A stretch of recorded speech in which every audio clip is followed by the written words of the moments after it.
plusieurs, elles montent la garde, ils préfèrent attraper celles qui volent, qui arrivent à la ruche fatiguées. Et là, tac. Et c'est ce qui va contenir notre miel l'an prochain, donc on en prend soin. Les bocades sont gage de qualité.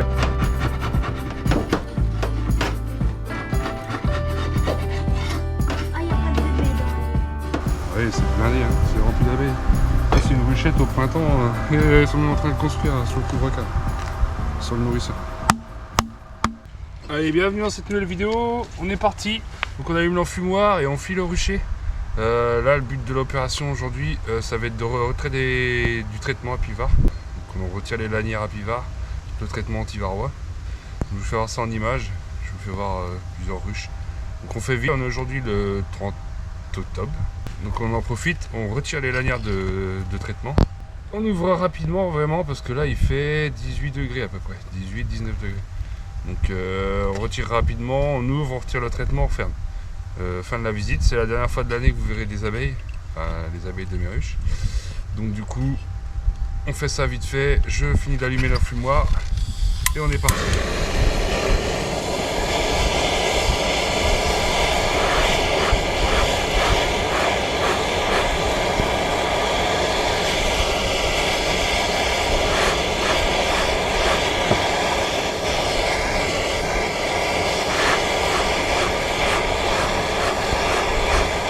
Allez, let's go.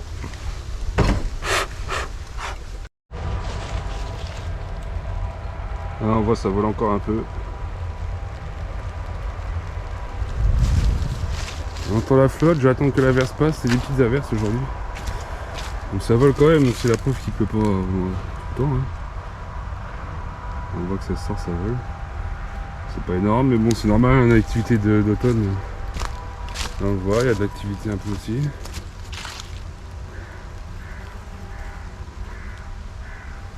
Là-bas aussi.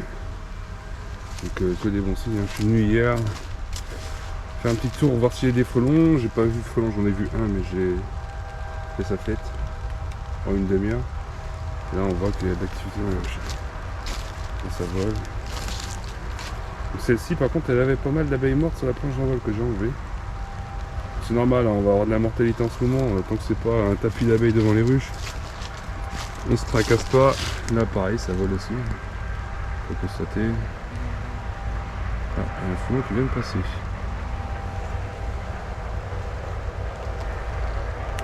On va essayer de l'avoir. Il s'est carrément posé sur la planche d'envol, mais vous voyez, il s'approche pas des abeilles, il en a peur. Là, ce sont plusieurs, elles montent la garde, ils préfèrent attraper celles qui volent, qui arrivent à la ruche fatiguées. Et là, tac. Je l'entends bouger, il est où? Il est là. Là c'est la fin pour lui, hein. Quick. Voilà, une toute petite pression, hein. Franchement, rien de dramatique. Là on voit les abeilles qui volent très bien aussi ici. Là, on va pas se mettre dans la ligne de vol. On voit que ça vole bien aussi, hein. Mais c'est un temps d'automne. Hein. Là il pleut, donc tout le monde va rentrer. J'attends la fin de l'averse. Et je vous fais voir ça. Allez, on va retirer les lanières. On va pas rester là trop longtemps, ça sert à rien. On voit que c'est plutôt paisible, que ça vole. Que cette période-là, on les emmerde pas, on les laisse faire leur vie.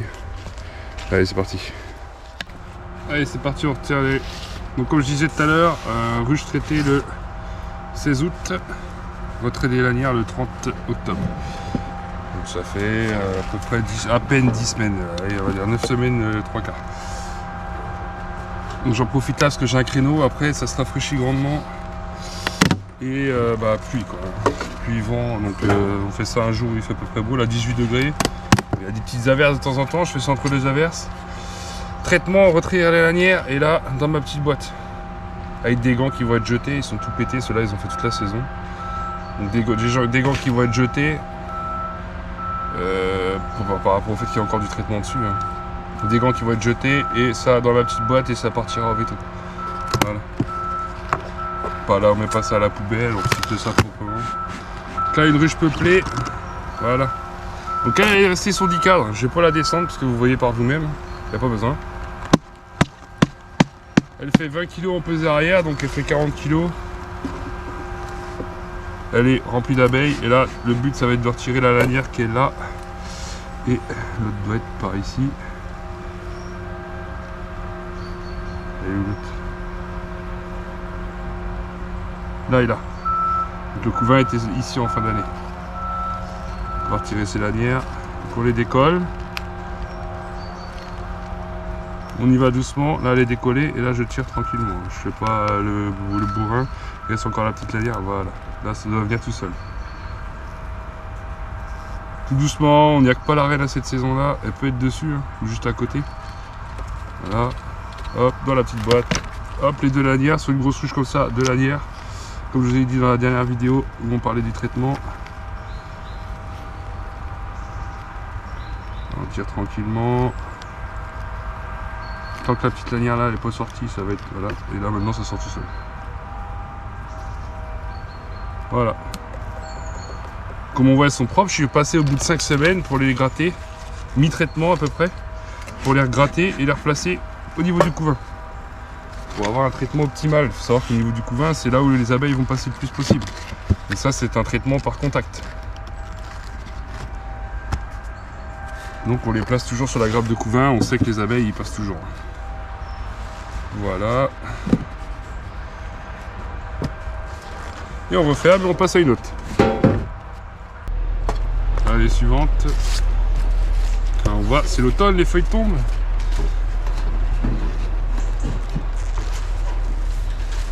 Le toit là, l'isolant dans le toit.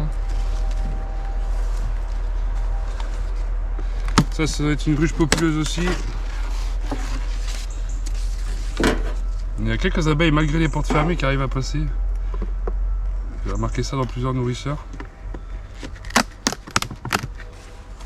Les dernières abeilles d'été qui sont plus... Là il y a du monde dans les ruches, tout le monde est là. Vraiment.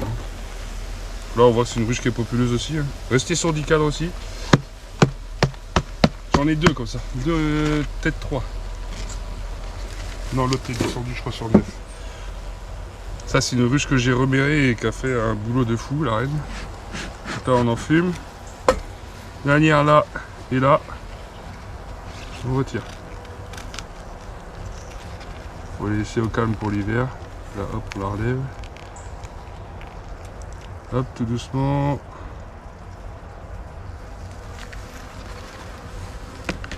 Donc le traitement c'est pareil. Hein. Le traitement peut les rendre agressives. Là le temps clairement. Hein. Il fait sombre, c'est pas un temps pour. C'est pas le meilleur des temps pour elle. C'est indiqué, hein, si vous lisez, je vous conseille de lire les médicaments que vous mettez à vos abeilles. C'est indiqué dessus que ça peut les rendre plus agressives en cours de traitement. Avec le contact avec la molécule. Dramatisez pas si une colonie devient un peu agressive quand vous mettez le traitement, ça peut venir du traitement. Voilà, donc hop, on referme. Donc c'est pas long, vous voyez, 10 secondes, 20 secondes. On enlève le traitement, on referme. À cette période-là, on fait pas des visites. Hein. C'est trop tard, fallait le faire avant. Nourrir pareil, hein, c'est trop tard. On nourrit au-delà de 15 degrés. Là 18, c'est vraiment exceptionnel aujourd'hui. On a des journées à 14, 13. Les nuits on n'en parle pas. Et pour nourrir au sirop, c'est trop tard. Maintenant c'est candi ou rien. Mais normalement vous devez avoir fait vos réserves avant. On passe sur celle d'à côté. Parce que vous voyez bien, hein, j'arrive pas à voir. Moi. Elle chante à se péter en veille. Voilà, traitement dans ma petite boîte toujours. Hop là pareil, on enlève le toit. Tac. Moi j'aime bien ces ruches. Je suis pas déçu. Rapport qualité-prix. Allez, le plastique, je suis pas fan. Je vais l'enlever carrément. Et le plastique, là, l'humidité qu'il y a dedans, bah, vous la voyez pas celui-là. Ça me plaît pas ça. L'ennemi numéro 1 des abeilles, c'est le plastique. Hein. C'est l'humidité. Là, on a une ruche, regardez, hein, c'est beau. Ça, c'est une ruche qui était bourdonneuse. Hein. On a introduit une reine et c'est magnifique. Là, les abeilles d'hiver, il y a ce qu'il faut. Là, on a une ruche qui va passer l'hiver vraiment sans problème. Quoi. Juste enlever mon plastique parce que ça me plaît pas. Là on enlève le traitement, pareil, même opération. Là je l'ai mis différemment parce que c'est... La ruche elle est... je sais pas si vous vous souvenez, il n'y a plus de crémaillère.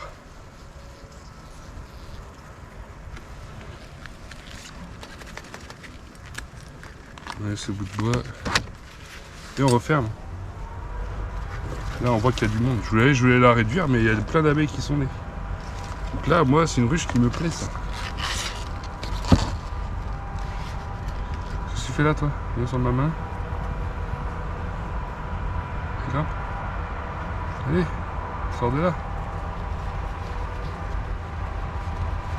Si tu restes là tu vas mourir. Là c'est normal, les portes sont ouvertes, elle va pouvoir sortir. Donc, je remets pas mon plastique, je vais le ramener. Ça me plaît pas, il y a de l'humidité dans le nourrisseur. C'est un très mauvais bail.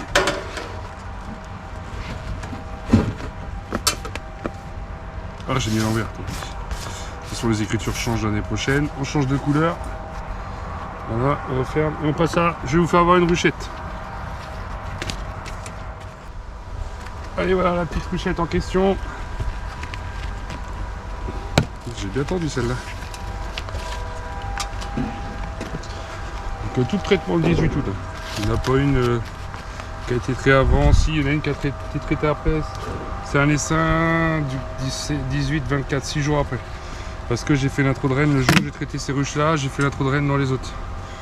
Création d'essaim, fin de saison. J'ai introduit une reine, donc forcément quand j'introduis une reine, moi je décale le traitement. Je ne mets pas traitement plus reine, j'évite. J'ai ce maximum de réussir mes introductions, donc on met toutes les chances de l'autre côté. Ça passe, hein, je suis sûr que ça passe, mais voilà, je prends pas de risque. C'est moi qui veux ça. Ouais, c'est blindé, hein, c'est rempli d'abeilles. C'est une ruchette au printemps, elles sont même en train de construire sur le couvre-cale, sur le nourrisseur. Ça on va le casser pour éviter de l'effet. Donc là de ce temps là, ouais, la série est dure. Hein.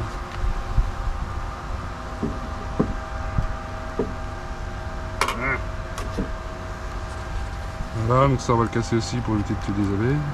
Il n'y a rien dedans de toute façon, non. Ça dans la boîte on s'en fout. C'est acheter de la cire comme ça.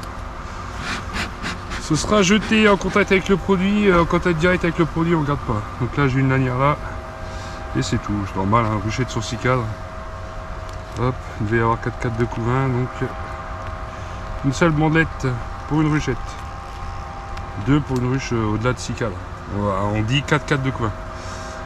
Jusqu'à 4 cadres de couvain, c'est une. Au-delà de 4 cadres de couvain, 2 lanières. Donc ça, c'est des lanières, ce qu'on appelle la Pivart. C'est le nom du médicament, c'est des lanières d'amitrase. C'est un médicament. Hein. On dit souvent traitement, moi-même dans les vidéos je dis traitement. C'est un médicament. Là, c'est de l'amitrase. C'est un médicament contre le varroa, qui est pour moi l'ennemi numéro 1 des abeilles. Là, pour cette année, hein, il y en a dans votre période, en ce moment, dans votre région. En ce moment, il y a le varroa qui est l'ennemi numéro 1, mais il y a aussi le frelon asiatique. Nous, par chez nous, on a la chance de ne pas être embêtés. Enfin, moi, par chez moi. J'ai un collègue, c'est pas la même chose. 10 km de chez moi. Il y a une infestation, pas une énorme, mais une infestation quand même. Donc voilà. Voilà pour le traitement à Pivart. Donc comme prévu, plus tard dans la vidéo, là, je vais vous mettre un extrait de comment je nettoie mes hausses, qui sont déjà faits, hein, déjà tournés depuis au moins un mois. Juste après la dernière récolte, un mois, bah, même plus que ça, 2 mois. Du coup, je vous fais voir ça, un petit extrait comment je les gratte, que je les nettoie. Et puis ce sera la fin de la vidéo pour aujourd'hui, c'est une vidéo assez courte. Et dans 15 jours, je reviens faire poser des langes blancs sous les ruches. Enfin, pas les ruchettes parce que c'est un tout petit espace ouvert, mais sous mes ruches, des grillages aérés. Je mets un linge blanc, non pas pour passer l'hiver, mais pour faire mon comptage varroa. Donc je le mets sur 2 jours, au bout de 2 jours, 48 heures. Au bout de 48 heures, je retire, je compte le nombre de varroa. Et comme ça, je sais où j'en suis, si je dois refaire un passage cet hiver de traitement, pas le même, un autre traitement à acide oxalique ou pas. Voilà. Voilà, donc parlons du nettoyage des hausses. Oh, vous voyez pas ma tête, c'est pas grave, le plus important c'est pas ma tête. Voilà. C'est ce qui se passe ailleurs. Donc là, on récupère les cadres, donc ça c'est des cadres qui ont été léchés par les abeilles. Donc on les a remis sur les ruches à lécher. Vous voyez, ils ont c'est la forme, mais c'est pas un problème. L'année prochaine, ils les reconstruiront. C'est pas grave, là il est parfait. Là on vérifie qu'il n'y a pas d'œuf de faute stain. Là c'est pas le cas. Là je vais mettre dans une housse que j'ai désinfectée avant. Je vais d'abord nettoyer. Moi je nettoie toujours les bouts là. Je sais pas si vous voyez bien les bouts des cannes. Et ici. C'est les endroits qui vont le plus coller quand on se servira des cannes l'an prochain. Et je fais ça dans un toit de ruche, pourquoi? Parce que je vais récupérer cette propolis. Il n'y a pas de perte. Au niveau de ce que fabriquent les abeilles, il y a zéro perte. Il n'y a pas de déchets. Tout est réutilisable. Et la propolis, c'est très bon. Je vais en faire des remèdes pour la gorge pour cet hiver. Donc, je vais la faire en teinture mère de propolis. Et ça, c'est que de la propolis que j'enlève. Je vais en faire de la teinture mère de propolis. Et ensuite, avec du thym, un peu de miel. On va se faire un petit remède pour la gorge pour cet hiver. Là, c'est pareil, il y en a un peu là. On essaie de mettre les cadres le plus propre possible. Hein. C'est ce qui va contenir notre miel l'an prochain, donc on en prend soin. Les beaux cadres sont un gage de qualité. Après, la propolis en soi, même s'il reste, c'est pas un drame en soi. Hein. Il n'y a rien de toxique ni de mauvais dans la propolis. On a pris le meilleur t-shirt pour faire ça. Voilà, ça, on fait ça avec tous les cadres. Là, je continue. Donc là, pas de présence de faux stain. J'ai une hausse où j'avais de la faux stain. Je vais vous faire voir des cadres juste après. Là. Je fais celui-ci. Je vous fais voir ça.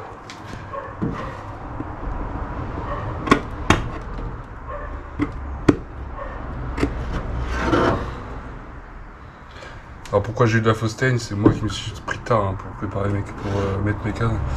J'ai privilégié, vu que c'est ma première année où je vais vraiment vendre, j'ai privilégié de préparer tout mon matos pour faire les marchés.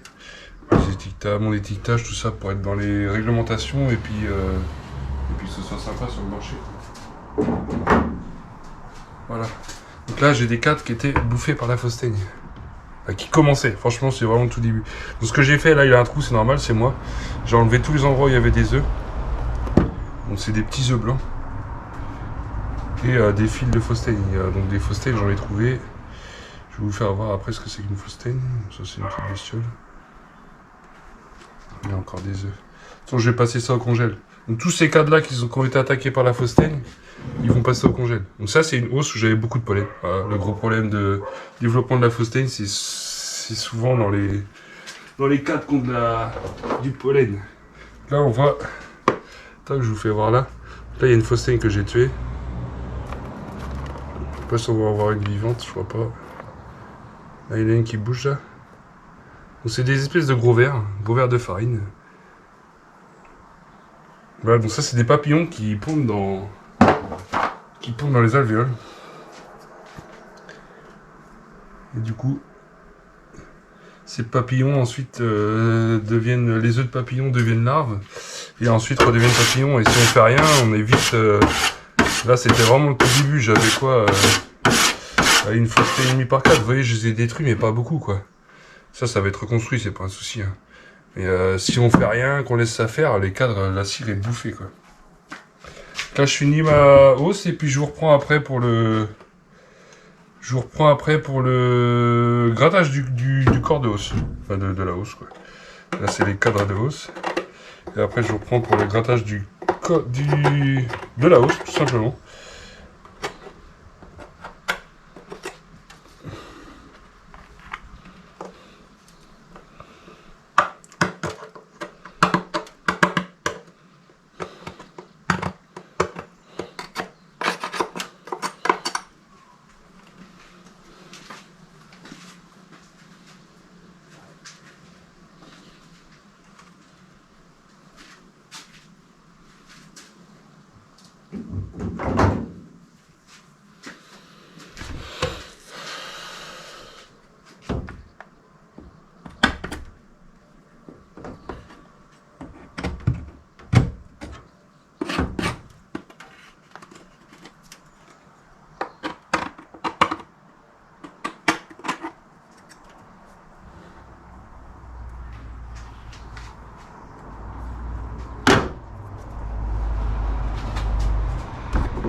Voilà, donc là on est sur le corps de la hausse. Donc là vous voyez il y a beaucoup de propolis. vous faire un zoom pour vous faire voir. Là, il y a beaucoup de propolis. C'est les cadres qui ont été propolisés à la hausse par les abeilles, ce qui est logique. Hein. C'est tout à fait normal. Elles collent, elles n'aiment pas tout ce qui est espace, les mouvements. Donc, elles bouchent et elles collent. Donc là, on gratte ça. Moi, je fais tout tomber là-dedans. Je fais ça dans un tas de ruche. Pourquoi? Parce que je récupère la propolis, hein, bien évidemment, comme je l'ai dit juste avant. On ne perd rien en apiculture.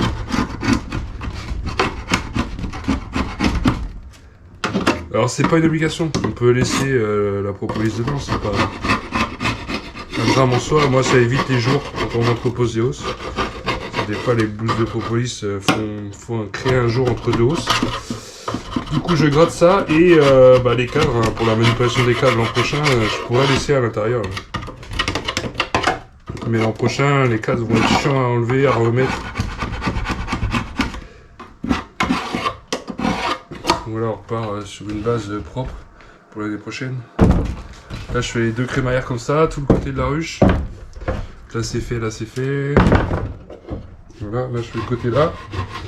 Donc, on gratte tous les restes d'abeilles et tout. Après, je ferai un tri dans ma propolis. Entre ce qui est propolis, morceaux de bois, je trierai tout ça avant de faire ma teinture-mère. On voit, il y en a là, la propolis. Il y en a partout, dès qu'il y a un espace. Hein. On n'hésite pas, on gratte tout ça, on gratte là aussi. Le but c'est pas de les mettre nickel, hein, qu'on voit le bois, c'est vraiment d'enlever le plus gros de la propolis. Histoire de pouvoir mieux manipuler l'an prochain. Et puis moi je récupère la propolis pour faire autre chose avec. Donc on voit, ça en fait quand même une sacrée quantité sur certaines hausses, hein, je dis bien. Il y a des abeilles qui ont des colonies qui ont tendance à plus propoliser que d'autres. Voilà, ensuite, une fois tout gratté, tout nickel, on passe à un coup de flamme. Surtout dans les angles bien désaffectés.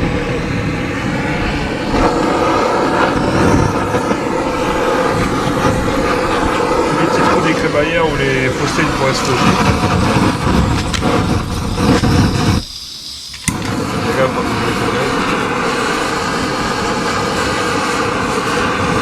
On n'hésite pas à cramer, hein, c'est pas grave.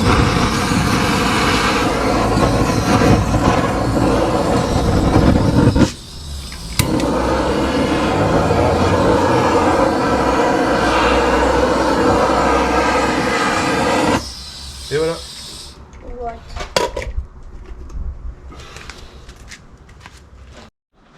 Voilà, donc ensuite ce que je fais, donc là c'est le même principe en dessous. Donc là j'ai mon grillage comme ici, c'est un grillage de fond de ruche que j'ai mis tout en bas. Je sais pas si vous voyez vous tout en bas de ma pile, voilà. J'ai une palette avec un grillage de fond de ruche comme ça. Et au-dessus une hausse vide. Pourquoi? Pour faire un courant d'air. Et dessus je fais pareil. J'ai mon grillage de fond de ruche.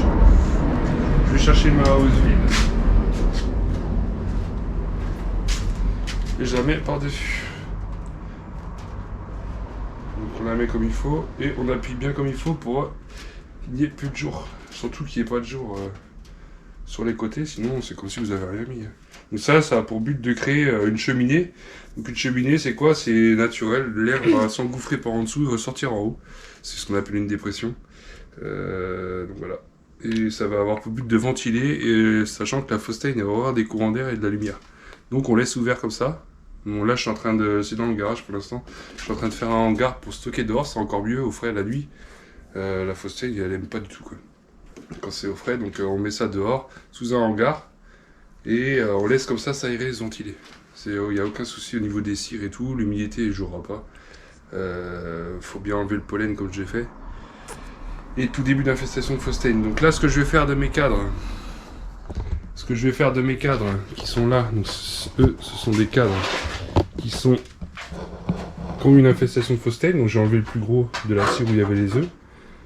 Et du coup eux vont aller dans un sac et direction congélateur, minimum 72 heures, donc 3 jours. Bon, minimum 72 heures dans le congélateur, ça aura pour but d'éliminer la phostéine, les œufs de phostéine et tout. Les phostéines il n'y en a plus dedans, je les ai enlevés. Mais par contre, il y a toujours des œufs, quoi. J'ai enlevé le plus gros, mais il y en a toujours, hein. On ne peut pas les éliminer à 100%. La flamme, c'est de la cire, hein. Autant vous dire que oui, la flamme traite traite la fausse teigne, mais de la flamme sur de la cire, vous voyez bien ce que ça va faire, tout à fond. Donc voilà pour le traitement des hausses. Donc ça c'est du travail d'automne. Hein. Donc quand on a fini les récoltes, moi je me suis pris un peu tard et j'avais mis ça en mode normal, j'avais pas les grilles encore. Vous voyez sur une planche.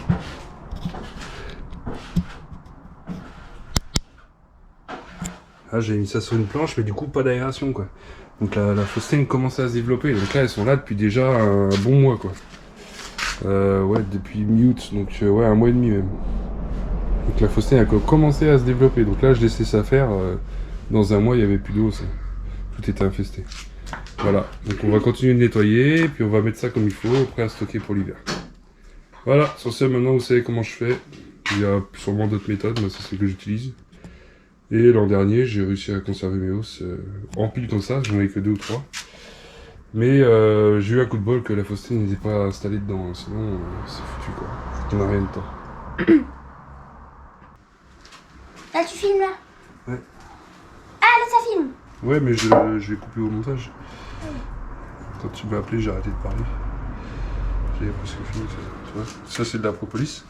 Ça c'est ça que tu sais mamie est là pour mettre dans la gorge le spray. Ouais. C'est ça avec du thym. Ah ouais? Ouais, donc je garde ça. Le perds pas, c'est précieux ça. C'est précieux, c'est de l'or. C'est avec ça que les abeilles elles désinfectent leur bouche.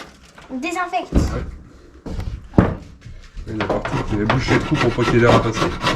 Et bouche froid avec ça là? Ouais. Et en même temps ça désinfecte. Ouais, c'est comme un ciment pour eux. Mais Ah c'est de la sève d'arbre. T'as pris ça pour un truc en fait? Ça, ne le mets pas partout, ça c'est un truc que je sers pour enlever quand elles ont de la fausse teigne. Il faut que ça frotte partout. On peut enlever la cire? Non, ça c'est des cartes que je récupère de chez nous. Ça l'année prochaine, elles ont pas à construire ça, elles vont mettre directement le miel dedans. Et là, celui-là, il y a un trou, il y a des trous parce que...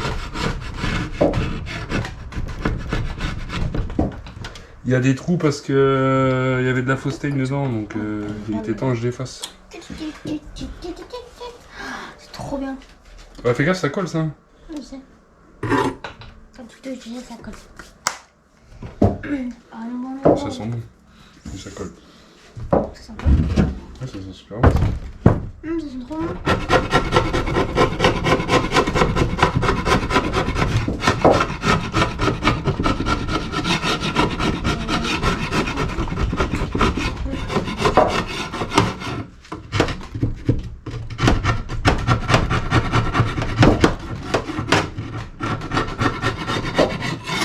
Ah, y a pas de bébé dans elle. Pas de bébé abeille. Hop, on fait un coup de flamme. Flamme, des flammes. Ouais, là je vais filmer. Et donc voilà le fruit de la récolte. Donc, de la propolis, vous voyez, dans le toit. Donc là, j'ai fait la moitié de mes hausses. Vous voyez qu'au cas, ce serait dommage de jeter tout ça quoi. Là, il y aura un bon petit paquet de teinture merde quoi. Oula. Bon, il y a encore quelques éclats de bois. Après, c'est pareil. On va mettre à tremper dans de l'alcool. J'essaierai de vous faire une vidéo sur la recette. À tremper dans de l'alcool et puis du coup, ça va se dissoudre. Et après, on filtre, hein, donc il n'y a aucun souci.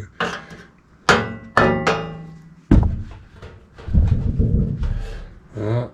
Et ça, évitez d'en mettre sous vos godasses. J'ai fait l'expérience cet été, là, quand j'ai fait ma récolte, j'en ai mis sous mes chaussures et à la maison. Et il y en a une qui n'était pas contente. Il y avait des petits bouts de bois, ça je ferai un tri après plus fin. Voilà, parce que ça colle partout, ça, la propolis c'est affreux. Au niveau, ça colle partout. Donc voilà. Voilà comment on prépare les hausses à l'hivernage. Enfin, à passer l'hiver tranquille quoi. Donc là je ferme parce que j'ai pas encore fini. Vous voyez, j'ai fait la propolis que vous avez vu, c'est l'équivalent de 4 hausses. 5 hausses. Il me reste encore 2, 4, 6, 7 hausses à faire. Voilà, sur ce, si vous avez aimé, partagez, likez et pensez à vous abonner hein, surtout, ça référencie la chaîne. Et puis moi ça me fait toujours plaisir de voir des commentaires et des abonnements, des nouveaux abonnements et des j'aime hein, sur les vidéos. Voilà, donc ça c'est à pas oublier, ça vous coûte rien et moi ça me fait plaisir. Tout va bien quoi. Il y a que du bon. Allez sur ce, à plus, amusez-vous bien et surtout portez-vous bien.